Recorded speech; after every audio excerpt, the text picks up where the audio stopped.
महात्मा गांधी अंतर्राष्ट्रीय हिंदी विश्वविद्यालय के जनसंचार विभाग से मैं प्रोफेसर एडजंक्ट अरुण कुमार त्रिपाठी। आज हमारे बीच हैं खास मेहमान डॉक्टर सुजाता चौधरी जी। हम लोग महात्मा गांधी पर चर्चा करेंगे डॉक्टर सुजाता से। डॉक्टर सुजाता 21वीं सदी में महात्मा गांधी की रचनात्मक खोज कर रही हैं। अपने विमर्शों के माध्यम से, अपने उपन्यासों के माध्यम से, अपनी कथाओं के माध्यम से और निरंतर यात्राओं के माध्यम से डॉक्टर सुजाता ने निरंतर गांधी पर लिखा है और गांधी को जिया है। और वो तलाश कर रही हैं कि 21वीं सदी में 20वीं सदी के गांधी कैसे प्रासंगिक हो सकते हैं, कैसे उनकी बात इस नए युग में लोगों को समझ में आ सकती है। उनकी गांधी पर केंद्रित एक नई पुस्तक सत्य के दस्तावेज जो आने वाली है बहुत महत्वपूर्ण है, जो गांधी के बारे में जितने आरोप लगाए जाते हैं उन आरोपों का एक विनम्र उत्तर है। कोई आक्रामक उत्तर नहीं है, एक विनम्र उत्तर है। उनकी गांधी के नोआखाली प्रयोग पर केंद्रित पुस्तक मेघना के श्याम, वो भी एक औपन्यासिक कृति है। वो जल्दी आने वाली है गांधी की 150वीं जयंती के मौके पर। उनका आज बाकी कस्तूरबा गांधी की पुण्यतिथि पर सेवाग्राम में व्याख्यान भी है। वह उस व्याख्यान से अपना समय निकाल करके हमारे स्टूडियो में उपस्थित हुई हैं। सुजाता जी, बहुत बहुत स्वागत है आपका। सत्य के दस्तावेज, जिसकी अभी अनौपचारिक रूप से आपसे चर्चा हुई थी, मैं जानना चाहूँगा कि उसमें आपने किन प्रश्नों को उठाया है। महात्मा गांधी के ऊपर बहुत सारे आरोप लगाए जाते हैं। उन आरोपों में है कि भगत सिंह को गांधी ने नहीं बचाया, यदि वो चाहते तो भगत सिंह बच जाते। सुभाष चंद्र बोस को अध्यक्ष पद से हटना पड़ा। नेहरू को क्यों प्रधानमंत्री बनाया, पटेल को क्यों नहीं बनाया। गांधी चाहते तो बंटवारा रुक जाता, पार्टीशन नहीं हो पाता। और 55 करोड़ के लिए गांधी ने अनशन किया, फिर अपनी पत्नी के साथ कठोर व्यवहार किया। ब्रह्मचर्य के प्रयोग को लेकर भी काफ़ी बातें की जाती हैं और पूना पैक्ट को लेकर भी, अम्बेडकर के साथ जो हुआ उसको लेकर भी बहुत सारी बातें उन पर आरोप लगाई जाती है। हमने इस नाटक के माध्यम से ऐसा एक ये सत्य के दस्तावेज में एक न्यायालय का दृश्य है, जिसमें जज जो है एक महिला जज है जो भारतीय जनता की प्रतिनिधित्व करती हुई दिखती है।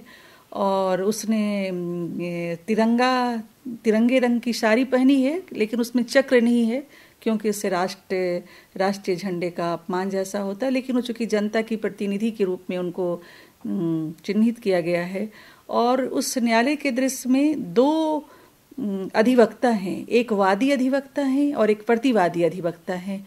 वादी अधिवक्ता गांधी पर वे सारे आरोप लगाए हैं जो इधर उधर लगाए जाते हैं, और प्रतिवादी अधिवक्ता उन सारे आरोपों का उत्तर तथ्यों से देता है, न कि बहस के द्वारा। वो सारे अफवाहों का उत्तर फैक्ट्स के रूप में रखता है, जो लिखे डॉक्यूमेंट्स हैं उनको न्यायालय में रखता है।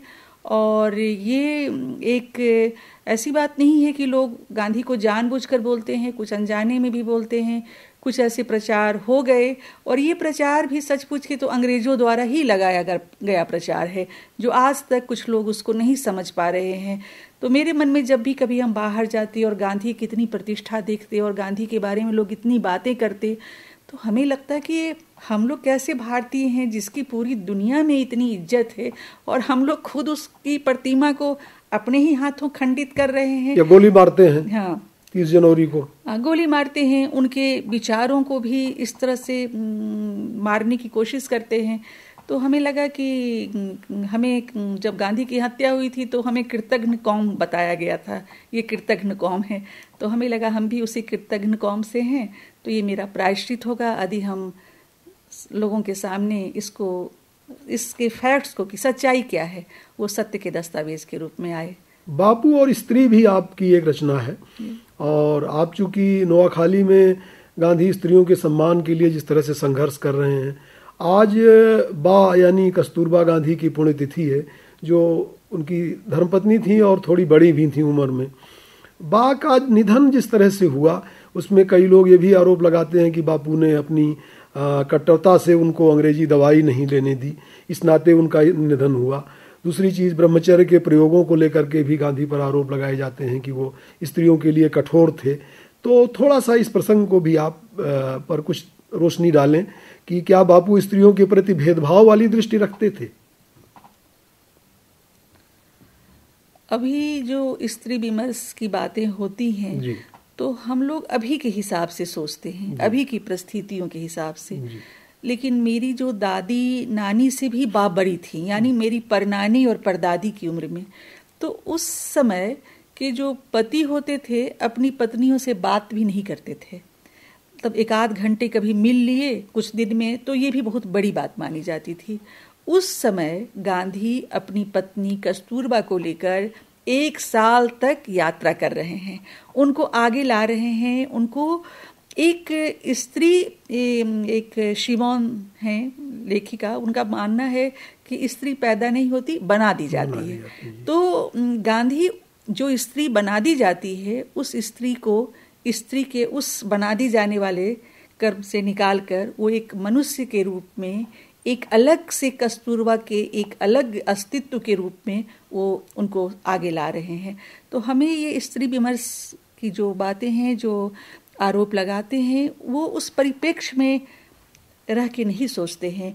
हमें तो आज भी लगता है कि जितना हम लोग लाख विमर्श की बातें करें, लेकिन सोच से गांधी की जो सोच थी स्त्रियों को लेके, जैसे उनसे एक पत्रकार ने पूछा कि आप बताएं कि विधवाओं की शादी की क्या उम्र हो, आखिर आप तो ये मानते हैं कि विधवा की शादी होनी चाहिए, तो आखिर उनकी कोई उम्र तो होगी। तो गांधी ने एक सीधा सा जवाब दिया, वही उम्र जो एक विधुरों की होती है। क्या बात। तो ये जो इतनी समानता हम नहीं समझते कि आज भी है। आज से 100 साल पहले ही गांधी ने कहा था कि महिलाओं के ना का मतलब ना है, और उसके बाद उनके साथ कुछ संबंध बनाए जाते हैं तो बलात्कार की श्रेणी में आते हैं। तो ये सब बातों को देख के हमें नहीं लगता कि ये आरोप उन पे लगाए जाने चाहिए। आपकी एक चर्चित पुस्तक है कश्मीर का दर्द, और अभी हम बहुवचन के संपादक अशोक जी से भी बात कर रहे थे, तो उन्होंने कहा किताब मैंने पढ़ी है। तो अभी संयोग से कश्मीर हमारी पुलवामा की घटना के नाते और बहुत सारी बेचैनी और चर्चाओं में है। आप कश्मीर के दर्द को कैसा महसूस करती हैं, और एक गांधीवादी दृष्टिकोण से क्या समाधान उसका पाती हैं आप इस दौर में? हम एक कश्मीर के दर्द उपन्यास के लिखने के सिलसिले में जब हम कश्मीर में थे, तो उसी समय एक ब्लास्ट हुआ था वहाँ पे गुलमर्ग में। तो संजोग से उस दिन हम उधर ही गए थे गुलमर्ग की तरफ। जब लौट रहे थे, मेरे आने के बाद ब्लास्ट हुआ। जैसे ही हमारी गाड़ी आई उसके बाद ब्लास्ट हुआ। तो जब हम आए तो जिस शिकारे में रुके थे, तो उस शिकारे के जो मालिक था, वो मेरे आने के पहले वो थोड़ा बेचैन जैसा था।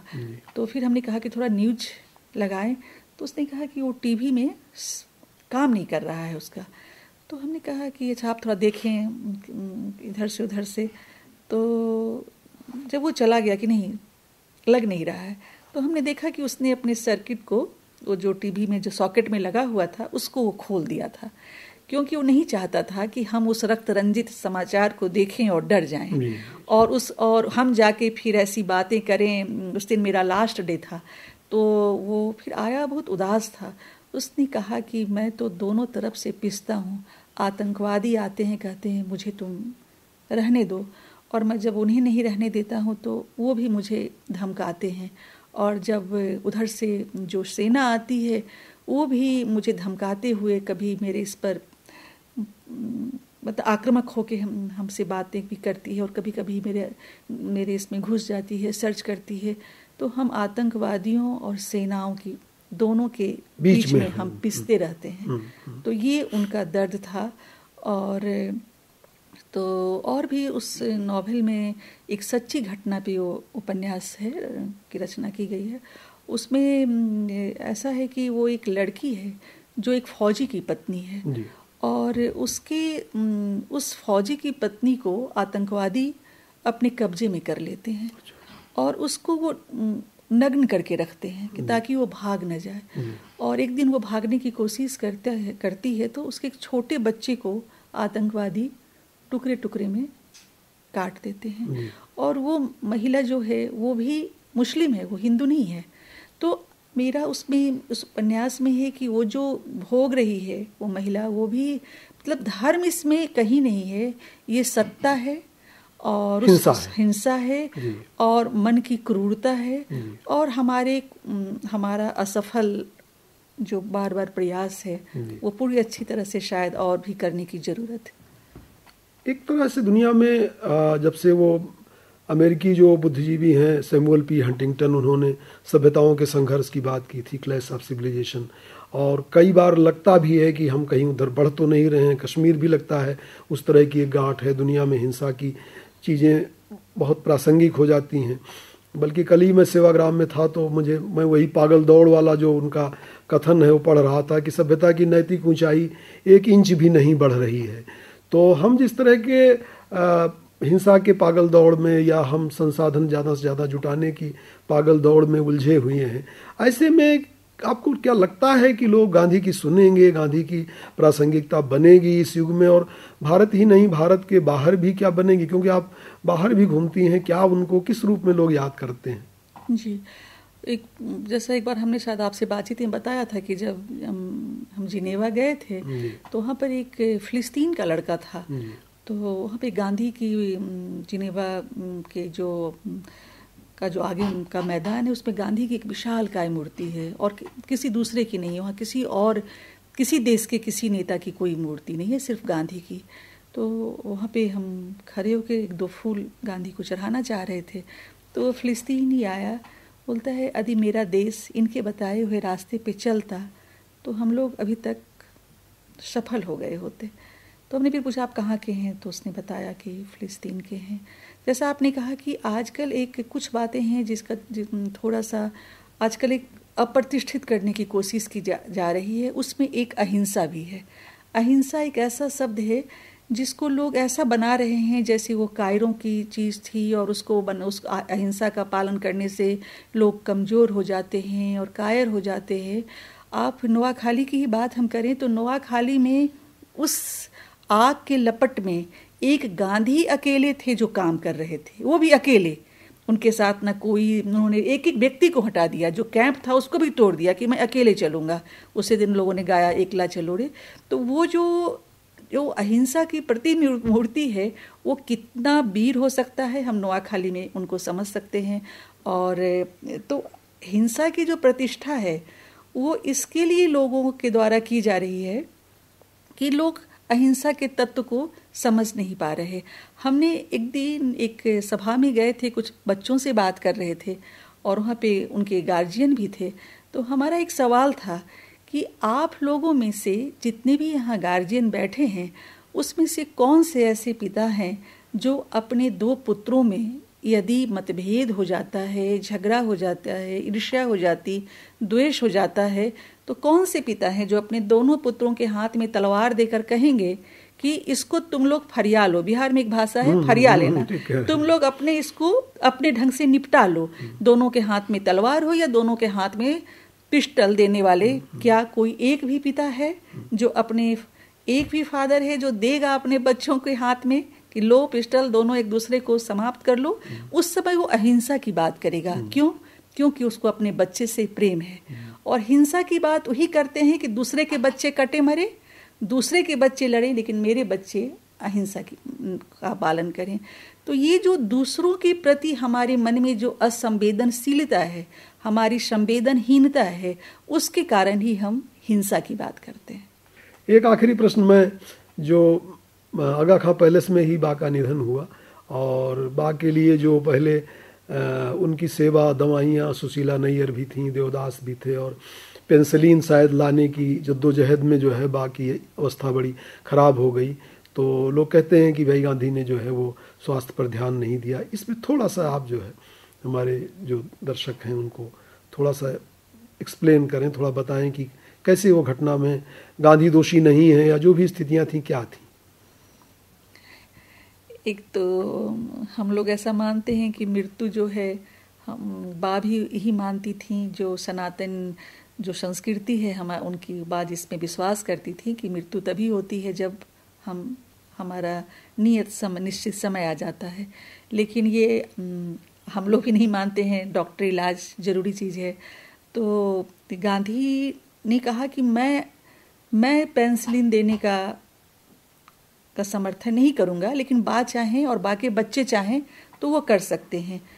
तो लेकिन डॉक्टर ने बताया कि इनकी स्थिति इतनी बिगड़ चुकी है कि अब ये संभलने वाली है नहीं। डॉक्टर सुशीला नैयर ने भी गांधी को बताया, और बार बार पेनफुल शॉट्स दिए जाएंगे। हाँ, और वो एक बार नहीं, दिन में 3 बार देने की बात थी। तो दिन में 3 बार देने की बात थी, और उसके बाद भी बचने की उम्मीद ना के बराबर थी। तो फिर भी गांधी ने अपने ऊपर नहीं लिया, हमेशा की तरह उन्होंने बा पे छोड़ा और उनके बच्चों पे छोड़ा, और सुशीला नैयर के पर छोड़ा था कि उसका कैसे किया जाए। और जहाँ तक बाकी सेवा करने का सवाल है, तो डॉक्टर गिल्डर जो थे उस समय, उनके जो डॉक्टर थे, उन्होंने सुशीला नैयर से कहा कि बापू जो इतने पास में बा के बैठते हैं, तो बा को अपने लगा के बैठते थे, तो उनके मुख में जो निमोनिया का जो कीड़ा है वो बापू के भी मुख में जा सकता है। तो उनको थोड़ा सा हम नहीं बोल पाते हैं, थोड़ा उन्हें अलग हो जाना चाहिए। लेकिन सुशीला नैयर ने कहा कि मेरी ये हिम्मत नहीं है कि मैं उनको ये बोल पाऊँ। और उस समय उनके जो रुमाल में जो वो गंदे जो तत्व आ जाते थे विषाणु भरे, उसको बापू किसी दूसरे को साफ करने नहीं देते थे। उन गंदे रुमालों को खुद ले जाकर उसको गर्म पानी डिटॉल में देके धोना।